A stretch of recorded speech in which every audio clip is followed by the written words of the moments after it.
Welcome to Narayana IAS Academy. This is Sureka Bhaskar presenting to you the daily news analysis. So for today's discussion, we've picked up a number of articles from The Hindu and the Indian Express which are both important and relevant for the UPSC CSE examination. Now let us have a quick look at the topics one by one. The first article for the day has been picked up from page number 6 of The Hindu, a no-limit bromance that is not just a bilateral matter. So this particular article discusses about the recent bilateral summit that had taken place between the Russian President Mr. Vladimir Putin as well as his Chinese counterpart Mr. Xi Jinping, and this actually talks about the possible implications that this will have for India and what are the opportunities and the challenges that India will actually face in this particular context and how India should actually have a clear-headed approach in navigating this particular geopolitical landscape. The second article for the day has been picked up from page number 6 of The Hindu, a vegetable triumvirate, inflation and the takeaway. So as the title suggests, this particular article talks about the impact or the implications of price volatility of three key vegetables, that is the tomato, onions as well as the potatoes, which are actually referred to as the top vegetables, and what is the impact of the price volatility of these vegetables on the inflation in India, and also about the broader economic implications. The third article for the day has been picked up from the science section of The Hindu. What is the value of attributing extreme events to climate change? So this particular article talks about the implications of attributing extreme events to climate change and also talks about what are the implications of attributing such extreme events in the legal frameworks as well as the climate policies. The next article for the day has actually been picked up from page number 14 of The Hindu. BIMSTEC gets legal personality after charter comes to force. So this particular article discusses about the recent development in BIMSTEC. That is nothing but the Bay of Bengal initiative of multi-sectoral as well as economic cooperation, as well as the introduction of its new charter, which actually gives this particular organization a legal personality. The last article for the day has been picked up from page number 1 of The Hindu, that is Ireland, Norway and Spain, which have actually formally set to recognize Palestine. Okay, so in this particular article, we'll be discussing about the governments of three countries, that is Ireland, Norway and Spain, coming together in order to recognize or give a legal status to Palestine. So here, apart from what has been discussed in the news with respect to that of the exam perspective, we'll be discussing about what is Palestine, what is the current status of Palestine, what are the recent developments in Palestine actually having a UN membership, as well as India's stance. So now let us actually start with the daily news analysis. The first article for the day is a no-limit bromance that is not just a bilateral matter. So this particular article discusses about the recent bilateral summit that was actually conducted between Russia, that is the Russian President Mr. Vladimir Putin, and his Chinese counterpart, that is with the Chinese President, that is Xi Jinping. And here, what are the implications that this bilateral summit will actually have on India? What are the opportunities that it will provide for India, as well as what are the associated challenges that will be posed with respect to that of India, is what we will actually see here. So this particular article, we'll be talking about Russia-China ties as well as its possible implications or impact on India, as well as the changing global order or the geopolitical landscape. And this entire topic can actually be mapped to GS paper 2 under bilateral, regional as well as the global groupings and agreements involving India and or affecting India's interests. Okay. So moving forward, there have been a number of questions with respect to that of the international relations, specifically in the mains examination. Whereas if you see groupings like BIMSTEC, SAARC, etc. will actually come for your prelims examination. So here, one question was with respect to that of China and Pakistan and that of the economic corridor as well as the impact that it will have on India. The next one is USA is facing an existential threat in the form of China. So here the Chinese or the increasing Chinese influence is actually been spoken about. So here the topic that we've actually picked up, that is growing Russian as well as the Chinese ties, becomes very, very important specifically for your analytical part for the mains examination. Now, let us actually get into understanding what this particular article is actually talking about, okay? So, the Russian President, Mr. Vladimir Putin over here, and the Chinese President Xi Jinping actually held a summit in Beijing as late as May 16, 2024 during Putin's state visit to that of China that actually or essentially marks the 75th anniversary of the diplomatic relations that both the nations, that is China as well as Russia, actually share. So now let us understand what were the major highlights of the summit. Okay, so the highlights of the summit here I have actually summed up as three. The first one is they actually focused on no limit partnership. The second one was to enhance the economic ties of both the nations. And the third one is anti-US mechanism. Okay, so here we'll be talking about the dual containment strategy of the US that has been targeted by the Russian-Chinese Association, as well as US increased presence in the Indo-Pacific region. So here, now let us actually understand what are the key highlights of the summit. The first one is both the leaders actually emphasize their no limits partnership. That is, their partnership actually is not limited or restricted in any sector. Okay, that is, they can actually have a partnership in with respect to that of the economic policy, with respect to that of their political stance, with respect to that of trade, with respect to that of military, technology, soft power, etc.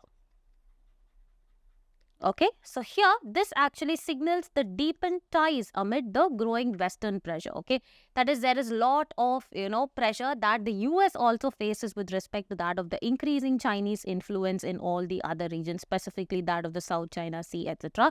And here this no limit strategic partnership was actually announced only 2 days before the Ukrainian, that is the Russian, invasion into the Ukraine, to be very specific, on 24th February 2022. So the second highlight of the summit, as I told you, that is both the sides, that is Russia and China, discussed about enhancing their economic collaboration. It is very interesting to know that in 2023, their trade actually reached about $240 billion, which is actually a significant 26% increase from the year 2022. So moving forward, the third one is that the joint statement of the summit, it actually criticized the United States for the dual containment. What do you mean by dual containment? Earlier, US was actually only against Russia. So earlier it was US versus Russia. But now it actually follows the dual containment, that is US versus Russia and China. So this is what they're actually talking about. And also the strategy of the US in the Indo-Pacific region. If you see, US is actually trying to, increase its influence in the Indo-Pacific region in the name of open and free navigation. Okay, and also you can see India's increasing, influence or penetration in the IOR region as well as the Indo-Pacific region. And US has actually made its stance even through the associations of Quad, okay, with the support of Japan, Australia and India. So this is what it is. The third highlight of this bilateral ties that was actually going, or the bilateral meeting or the summit that was actually taking place between Russia and China, it criticized the US strategy for its dual containment, that is US strategy versus Chinese as well as the Russian combined, as well as Indo-Pacific strategy, underscoring the unified stance against the Western influence. Okay, so here you have the US against China and Russia.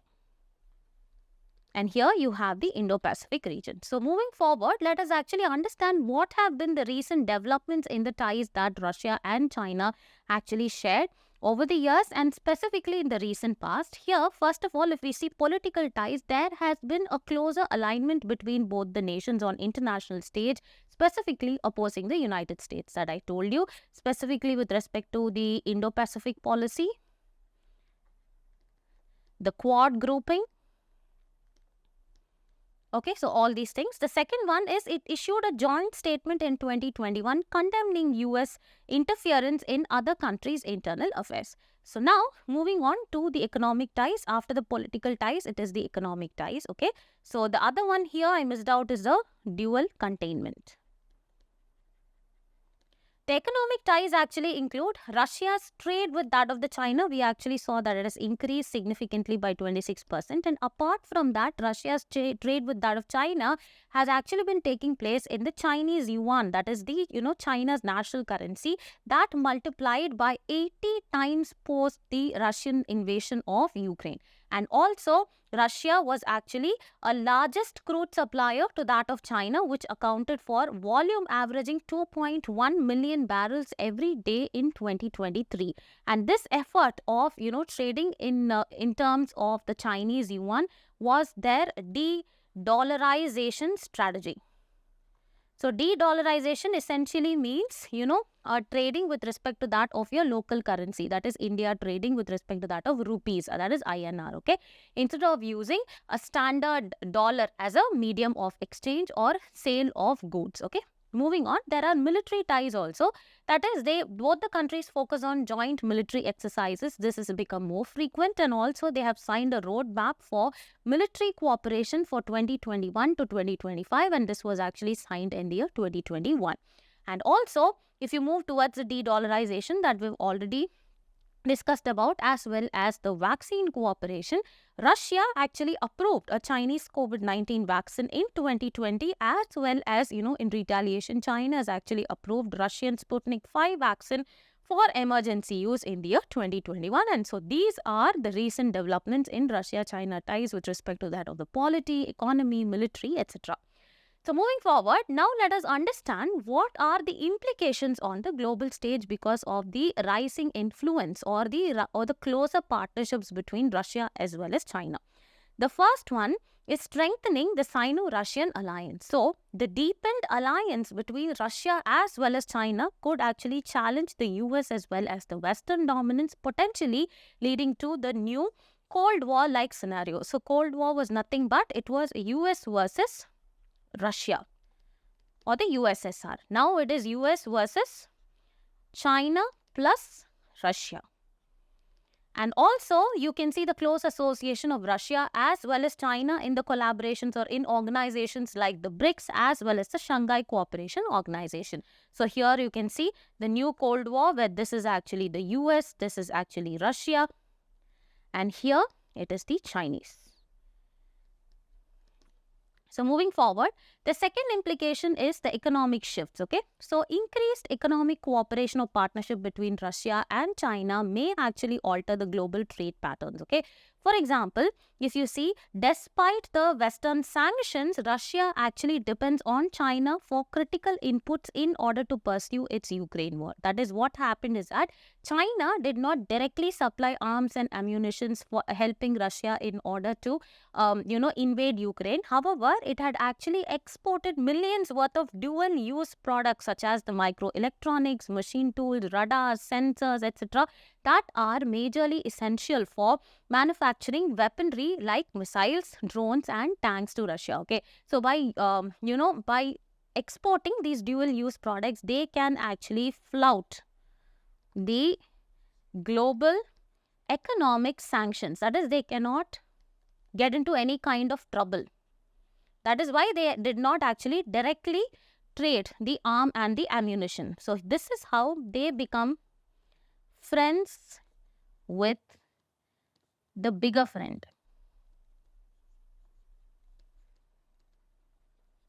Now moving forward, if you see, one of the other implications include the geopolitical polarization, okay. So there are certain initiatives, for example, the Belt and Road initiatives of China, that is actually garnering support worldwide. If you actually see in this particular, map, in 2013-14, this dark brown was actually the engagement of the world nations, whereas in 2019 or later, we can see the increased participation or, the support given by other nations to the Belt and Road initiatives as well. So here, the summit actually signals a potential realignment of the global powers, with the countries potentially having to choose sides in a bifurcated world order. That is, the world, depending on the shifting geopolitics right now, that is the West versus the East. Now the countries are actually in a compulsion to actually take sides either towards the US or towards this growing partnership of China and Russia. Moving forward, what will be the implications for India? For the examination, this is very, very, very important, because any ties or any conflict that actually takes place in the geopolitical order or in the international scenario, whether it's Iran-Israel or whether it's Israel-Palestine or whether it is, US versus China as well as Russia, what is the stand of India is what is actually significant for our UPSC exam. So here, for India, the summit actually presents both challenges as well as the opportunities. First one is defense dependence on Russia.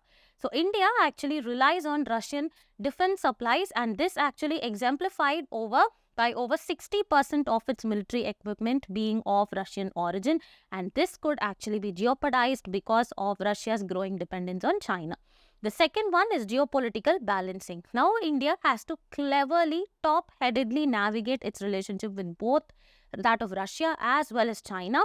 And the Doklam standoff, if you actually see, it was between India, Bhutan as well as China. Okay, here you need to know about the Chumbi Valley, where Chinese incursion actually took place in this particular area known as Doklam in the Bhutan border, which is actually present in the tri-junction of India, Bhutan as well as China. And India actually counter-attacked, Chinese soldiers by launching Operation Juniper in favor of Bhutan. So here you can see the Doklam standoff. This actually took place in 2017, and ongoing border tensions exemplify the complexities in the India-China relations. The next one is the economic opportunities and the risks. If you see, India's trade with that of the US actually accounts for $118 billion, and China is also $118 billion. This is actually very, very significant, and it must ensure that the economic interests are not adversely affected by this particular shifting geopolitical tensions. Now, what is the way forward for India? First one is it needs to strengthen the strategic autonomy. That is, India should leverage its position in order to maintain a very, very balanced relationship with that of the major powers. For example, India has actually signed, major agreements with that of the United States. One actually includes the basic exchange as well as the cooperation agreement, that is the BECA, with that of the US in 2020. This is an example of enhancing strategic ties without compromising the autonomy. The others include the LEMOA. This is nothing but it is an agreement which actually involves logistics exchange. The next one is COMCASA. This actually involves communication and information security.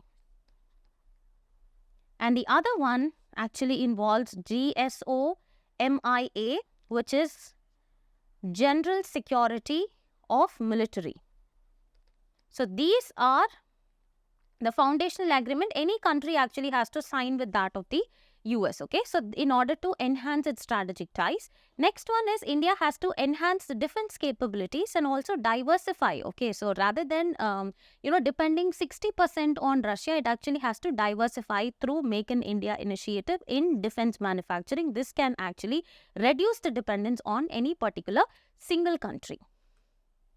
And also, you can see economic diplomacy has to be there. India should actually pursue deeper economic ties with a number of range of countries, enhancing its role in global supply chain. And also, India should actually have an assertive global role, which already India actually is. That is, it is actually pushing towards, playing a big brother role, or, it is pushing for a higher profile. For example, we can see India's G20 presidency. And also, India actually is seen as the net security provider in the Indian Ocean region, and also India's increasing global south leadership strategy. The next article that we'll be discussing about is a vegetable triumvirate, inflation and the takeaway. So what does this triumvirate actually means is it's a combination of three, and with respect to this particular article, it actually refers to the three key vegetables, that is the tomatoes, the onions as well as the potatoes. And it also talks about what are the implications that the price volatility in these three key vegetables actually have on the inflation in India. Okay, so here we'll be discussing about that as well as the larger economic dimensions and stability. So this particular article discusses about food inflation, and associated with it are the farm protests as well as the policies related to that of the farmers. And you can map this particular topic to GS paper 3 Indian economy as well as issues relating to planning, mobilization of resources, growth, development as well as employment. So moving forward, if we actually see, there has been a previous year question that was asked in the year 2015 in your preliminary examination with reference to inflation in India. So such economic concepts like inflation, stagflation, deflation, all these things are very, very important. And what impact does it actually have on the Indian economy, and what are the monetary policies that are actually taken up are also very, very important. Okay.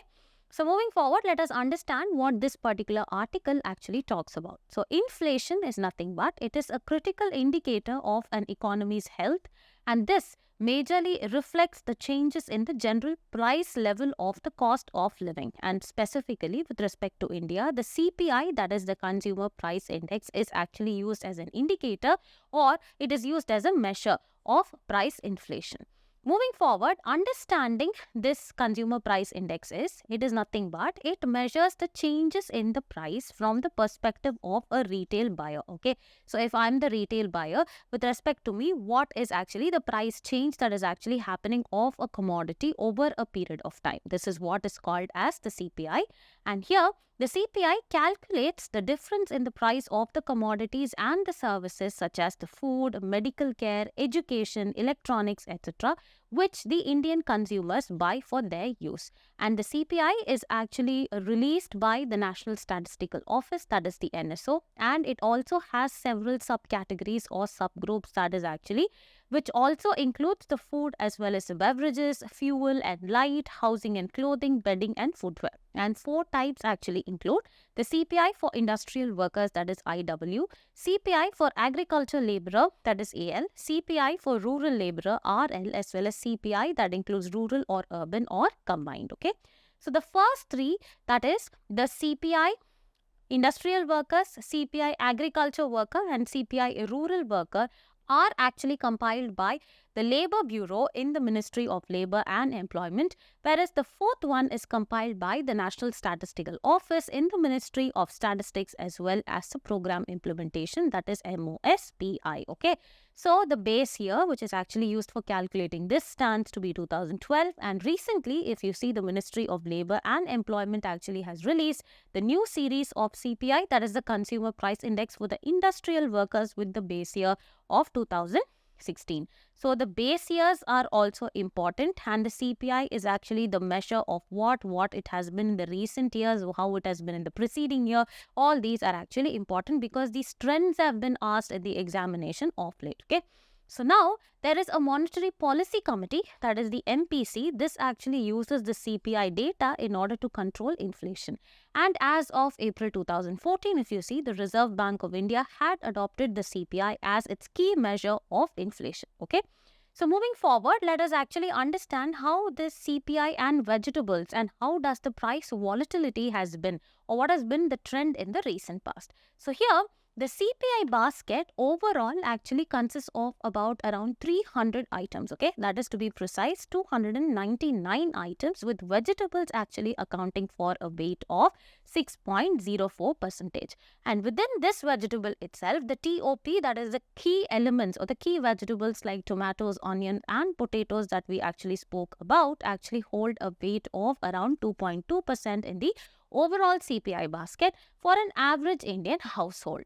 Now, if you see, what is the significance of these three vegetables of TOP is that it extends beyond their numerical representation. So, apart from the 2.2% that they occupy in the overall CPI basket, their significance is actually beyond the numerical representation. Okay, that is, these three commodities historically influence both the food as well as the beverage inflation as well as the headline CPI figures. And also, the TOP constitutes around 3.6% of the total consumption basket in the urban areas and 5% in the rural areas for the bottom 5% of the consumption classes. So moving forward, if you actually see the price volatility that has actually taken place in the recent past, that is the financial year 2023 to 2024, vegetable prices in India, it actually increased overall to about 15% year on year. And the prices exhibited significant volatility. That is, there was no, a standard price. Okay, so there was huge hike or sudden lowering of the prices. So that is what is referred to as the volatility. From around 0.7% fall in June to around 37.4%, that is almost 38% of rise in July.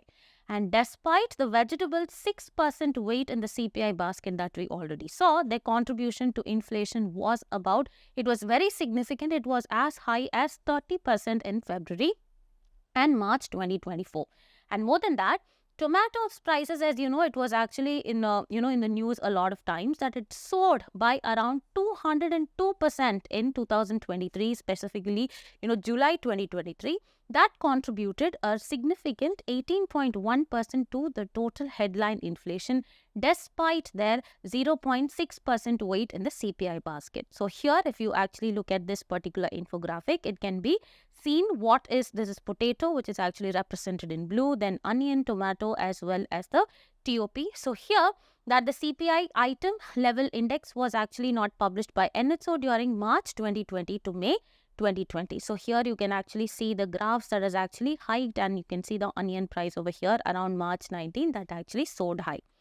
Now moving forward, if you actually see the price volatility metrics, how it is actually measured. So TOP's price volatility is measured using coefficient of variation. This is nothing but, we need not get into, the scientific or the details of it, okay. We just have to know that it is measured using COV, that is called as the coefficient of variation, which for TOP was 5.2 from between January 2015 to March 2024 for almost over a decade.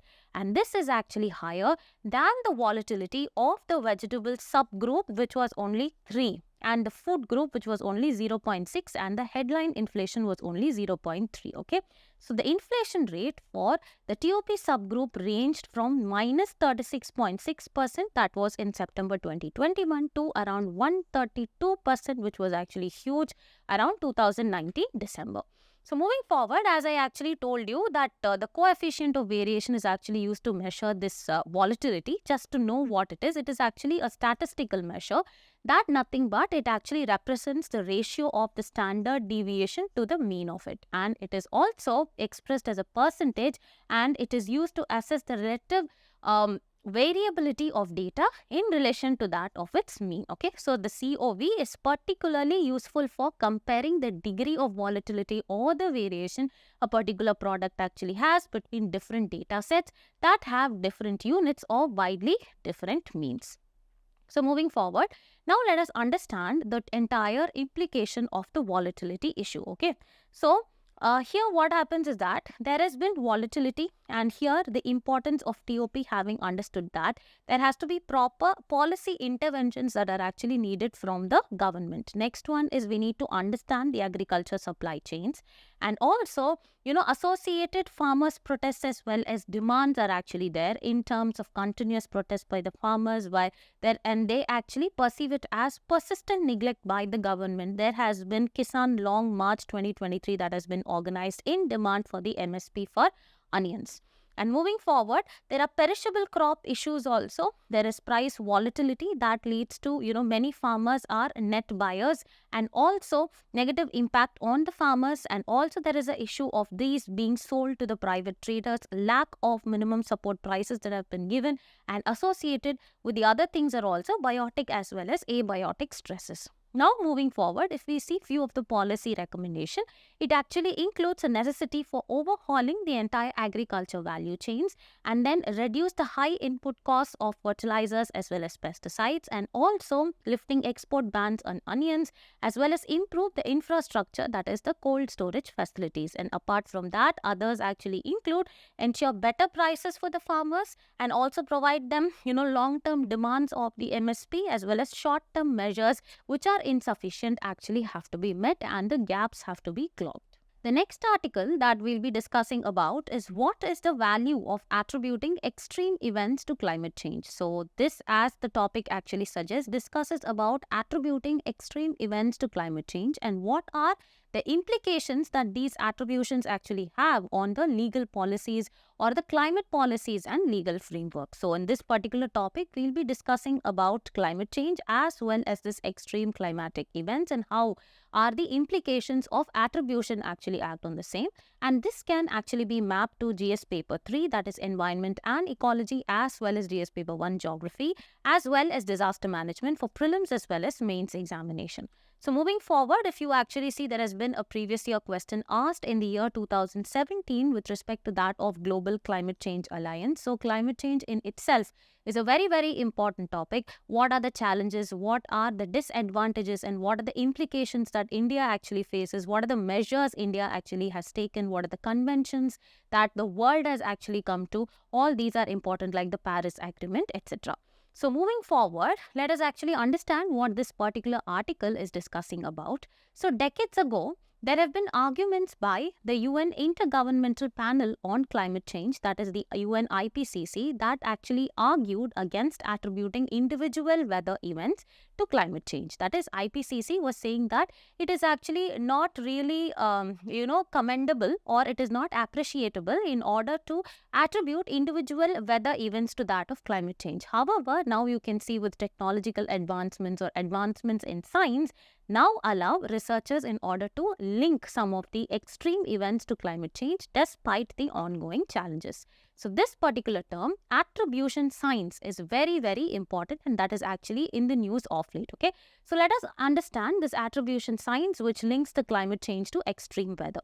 So first one, a new field of meteorology as well as climate science, that is attribution science. This is nothing but it actually measures the direct impact of climate change on extreme events that actually distinguishes them from the natural variations by linking them to a warming atmosphere. That is, basically it says that leaving aside the natural processes, what are the other associated attributions of extreme events to climate change due to increase in the global temperature, etc., is actually what attribution science talks about. Now understanding the importance of attribution for the loss and damage measurement. Okay, so the attribution is actually important because it helps us to fix the historic responsibility of developed countries. Okay, that is, it helps us to calculate what is the degree of vulnerability that the developing and the underdeveloped nations actually face because of the industrial revolution and the damage that has been created by the developed world. So let us understand. As attribution science also measures the impact of industrial activity on climate change, and ultimately it values the loss to all the nations due to extreme weather events. The second one is for measuring the loss as well as the damage. That is, it addresses the impact of climate change on the vulnerable countries and also help these vulnerable countries in order to demand the loss and damage funds in order to compensate for the climate-induced havoc, okay, or the climate-induced vulnerabilities that actually go through. Next one, in case of India, if you see, due to definitional technicalities that India actually faces, India doesn't strictly qualify for this kind of loss and damage funds. However, its vulnerability to climate change is very, very high. So here, attribution science can quantify losses from extreme weather events, and also it makes India potentially eligible for the loss and damage assistance. Here, it is very, very important to note that, however, the developed countries actually resist this legal accountability because they fear that there will be a surge in the lawsuits demanding higher compensation by the developed countries towards the vulnerable or the underdeveloped or the developing nations. So moving forward, now let us also understand not only that the attribution science is actually very, it's of great significance in order to fix the loss and damage funds, etc. It also faces a number of challenges. The first one is there is a data limitation. So data specifically with respect to that of the rainfall as well as the extreme events are very, very insufficient. Added to that, the climate models also struggle to accurately capture the normal versus the extreme rainfall, thereby focusing more on the temperatures. The next one, there are probability changes. What is this? Attribution actually relies on comparing the current conditions with a hypothetical world where a phenomenon of climate change never ever existed. Okay, so such a hypothetical world, whether exists or not, whether it had existed or not, none of us actually know. So it is mostly a probability. The next one is selecting extreme events for attribution. This actually poses a number of challenges. That is, the scientists use regional scales as well as varied definitions. Okay, so there is no uniform or standard definitions considering the factors like urbanization. We have the phenomena like the El Nino, then irrigation, etc.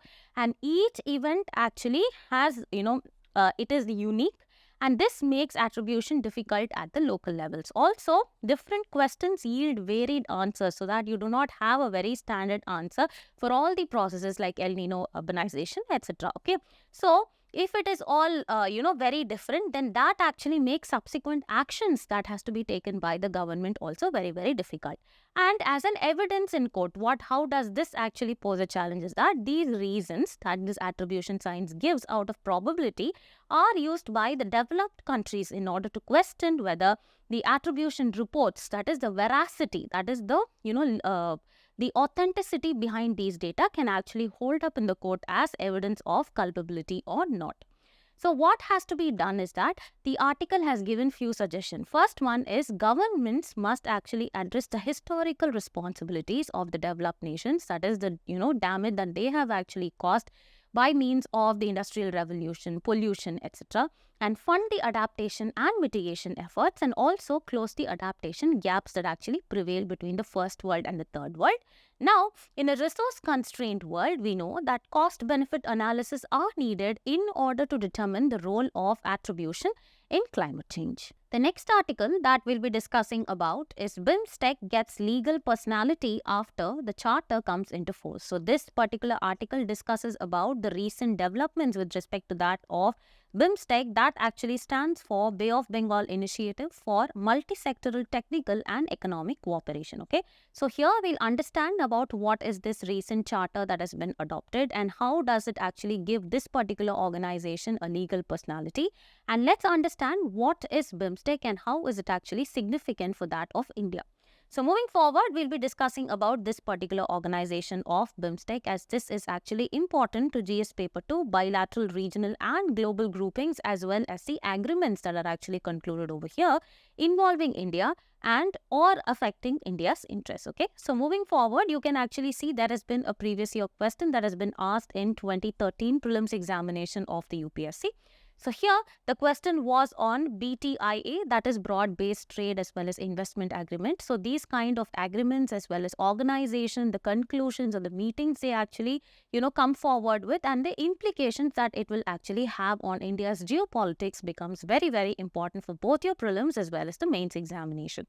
So moving forward, let us understand what this particular article is discussing about. Okay, so the Bay of Bengal Initiative for Multi-Sectoral Technical and Economic Cooperation, that is the BIMSTEC, has achieved a significant milestone with the coming into force of its first charter on 20th of May. Okay, so now let us actually understand what this charter is all about. So until recently, if you see, this particular organization or a grouping, that is BIMSTEC, lacked a formal organizational structure. And so the adoption of the BIMSTEC charter establishes a formal or a formal framework for policy making as well as to achieve its operational goals. Moving forward, the charter actually was originally adopted during a virtual meeting that actually took place in the year 2022 under the chairmanship of Sri Lanka. And now BIMSTEC, if you see, can actually enter, that is after the adoption of the charter, you can see BIMSTEC as an organization can enter into structured diplomatic dialogues with the other international bodies as well as the countries. And here it is very important to note that the Ministry of External Affairs has also announced that the BIMSTEC will now be open to new members as well as observers to actually join the grouping. So here it is actually important to understand what is the BIMSTEC, what are the littoral states or the countries which are actually a part of it, where is it actually headquartered in, and what is the objective and the vision and mission of this particular organization. So here BIMSTEC stands for Bay of Bengal Initiative for Multi-Sectoral Technical and the Economic Cooperation, and this was actually formed in the year 1997 with the Bangkok Declaration. So here again, what is this Bangkok Declaration is very, very important. And however, it actually forms, Bay of Bengal's littoral and adjacent countries are actually, part of this particular BIMSTEC, and there are 7 member states like Bangladesh, Bhutan, Sri Lanka, Nepal, Thailand, Myanmar, as well as India. So whether India is a part of BIMSTEC or not, whether it's a founding member or not, or whether when it actually joined is very, very important, as it can be asked as a one-liner in the prelims examination. So here, it is also important to know that Nepal and Bhutan were not the founding members, and they actually acquired membership only in the year 2004.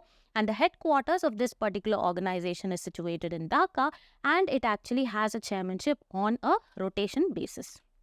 So moving forward, let us actually understand more about this particular organization. So this particular BIMSTEC region, it encompasses about 22% of the world's population and also has a combined GDP, that is a gross domestic product, of around 3.697 trillion US dollars annually.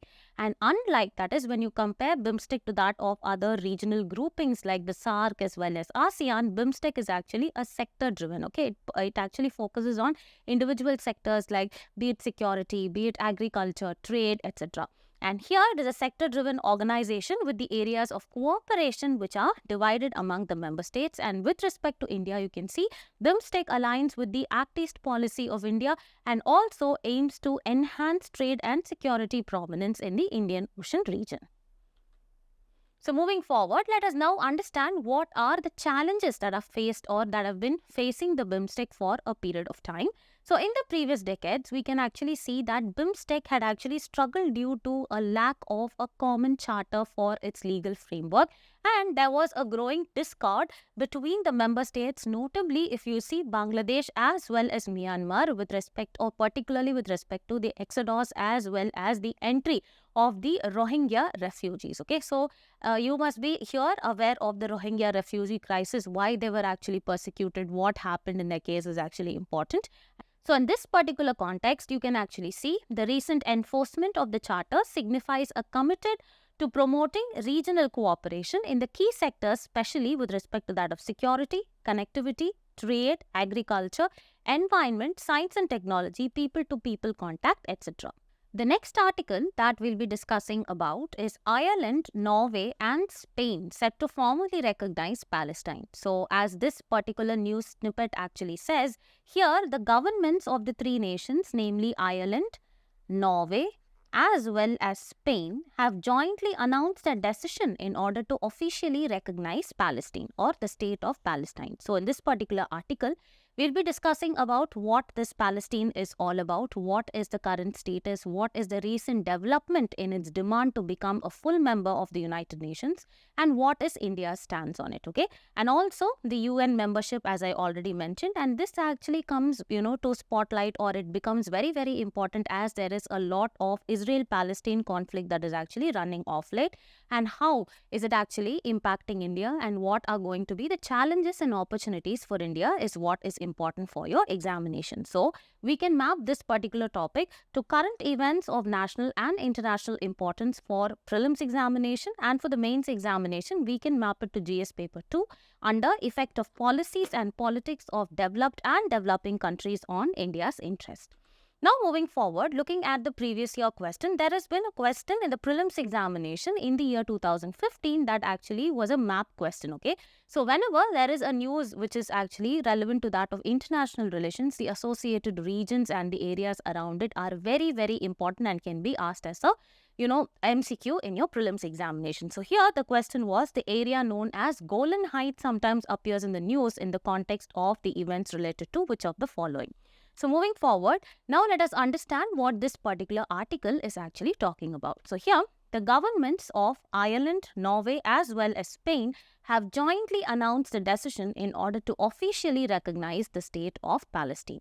So now let us actually understand a little more to this, that is more on the news. Here, the countries, that is the three countries have actually come together, and the announcements are a further setback to Israel, as we know that Israel and Palestine are of late actually having a conflict about, which is their capital and the area actually belongs to who among the two state actors, etc.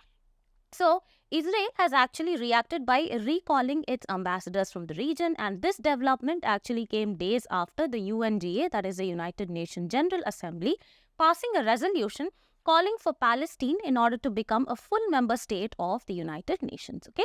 So moving forward, let us understand what is Palestine all about. So if you look at this particular infographic, you can actually see that this is actually Lebanon, this is Syria, Jordan, Egypt, and this is actually Israel. And here you can see Jerusalem, which is actually claimed by both Palestine as well as Israel. And this is the West Bank region, and this is Gaza. Okay. And here you can also see the Mediterranean Sea over here. So if you see what is Palestine, it is actually a country in the southern Levant region of West Asia. What is this Levant region? Levant region is nothing but a region that actually comprises of, the shores of the, Mediterranean Sea, which comprises of the modern day Egypt, Jordan, Syria, etc. Now moving forward, this actually encompasses two disconnected territories, as you can see on the map. One is actually the West Bank, that is this particular region, and the other one is actually the Gaza Strip. Okay. So moving forward, both the states, that is the Israel and Palestine, they actually proclaim Jerusalem as their capital, and the administrative center is nothing but Ramallah. And the largest city of this particular Palestine is Rafah, and the official language that is actually spoken there is Arabic, and the religion which is practiced there include Islam as well as Christianity. And finally, if you see the United Nations status that Palestine actually has, it is a non-member observer status. So moving forward, let us understand what is this current status that the Palestine actually occupies in the United Nations. Okay, so currently Palestine stands as a non-member observer state at the United Nations, a status that has been granted by the General Assembly in the year 2012. So what do you mean by a non-member observer state? That is, it can actually participate in all the proceedings of the United Nations, but it cannot vote on the resolutions. That is, it does not have the voting rights. Okay. However, it can participate in all the proceedings of the United Nations. Moving forward, now let us understand about the recent UNGA resolution for the UN membership of Palestine. Okay, so this particular resolution has been approved by almost 143 nations, whereas 9 have actually voted against this, and with 25 people or 25 countries had actually shown abstentions, that is, they had abstained from participating in this process. And if you see the status of the United States as well as India, here the US actually voted against it along with Israel and a few other countries, whereas if you see India, it voted in favor of the UN resolution recommending Palestine for full UN membership. And the resolution actually reflects the wide global support for full membership of Palestine in the United Nations. However, this resolution does not give Palestinians full UN membership, but it actually simply recognizes that Palestine becomes qualified to be a part of the United Nations. So moving forward, what is actually required for a particular state in order to gain full UN membership is that in order to achieve full UN membership in the United Nations, a state must first of all secure the support of at least 9 of the total 15 UN Security Council members, including the unanimous consent of all the 5 permanent members. So who are all the 5 permanent members? They actually include, one is China, next is the United States, next is France, followed by the Great Britain as well as Russia. Okay.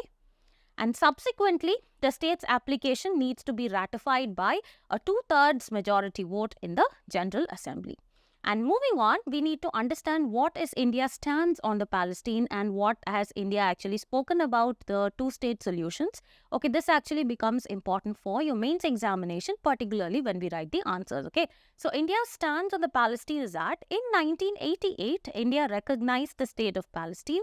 And, a decade later, around 1996, India opened its representative office to the Palestine Authority first in Gaza. However, later it actually got relocated to Ramallah in the year 2003. Now let us solve few prelims as well as mains practice questions. The first question reads, with reference to that of Palestine, consider the following statements. Currently, Palestine is a non-member observer state at the United Nations. Yes, this is correct.